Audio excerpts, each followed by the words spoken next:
I don't know which to glaze more.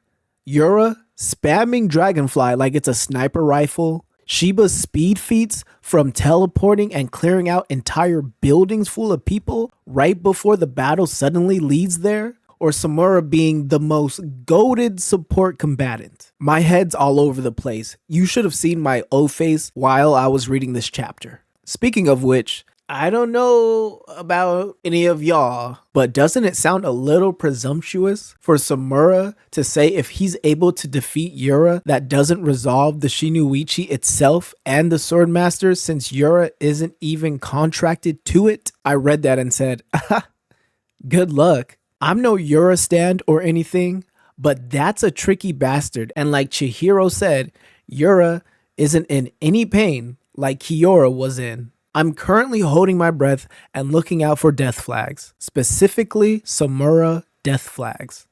I know by the end of the chapter, things are looking promising for team anti-genocide / world domination, but with true realms always playing a factor in enchanted blade duels, who knows what Yura can unlock with his joint collaboration with the powers of the Shinoichi. Before I discuss any further on the events of chapter 103, let's do a quick recap. In the last chapter of Kagurabachi, the battle begins between Chihiro and Samura versus Yura, with a little help from the Swordmaster no longer encroaching on his body. As the battle in the middle of the city begins, Samura realizes how much collateral damages will incur, but thankfully, Shiba is sticking around to manually evacuate every civilian in the surrounding area. Samura is then reminded by Shiba and indirectly from Chihiro to lock in, and he better, because Chihiro is going to need all the healing he can get from Samura's Suzaku. Now let's break down chapter 103. And if you wouldn't mind, please leave a like on this video, subscribe to my channel if you haven't done so already.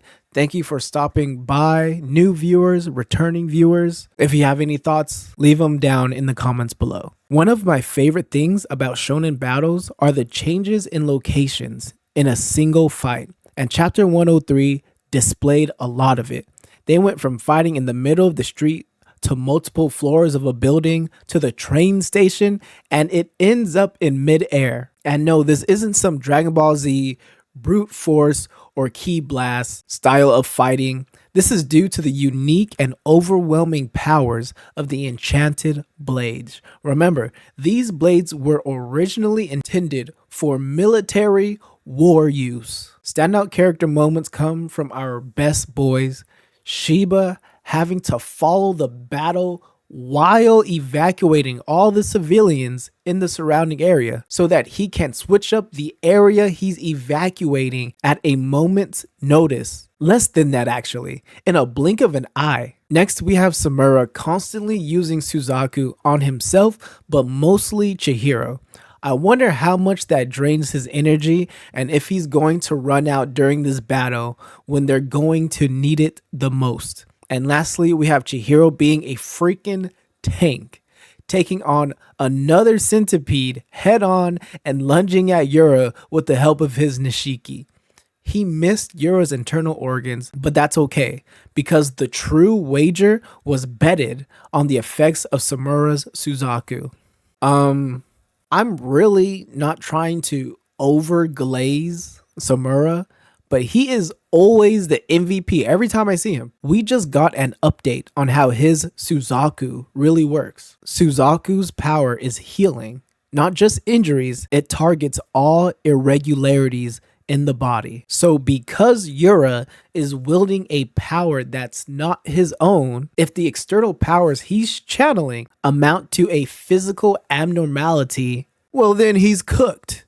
And I do mean literally. The flames of Suzaku will burn Yura until he is separated from this foreign power that he's operating with. So in theory, game over. We win. The Hishaku can suck it. Samura is the natural enemy to Yura's circumstances right now. The only problem is it ever that easy?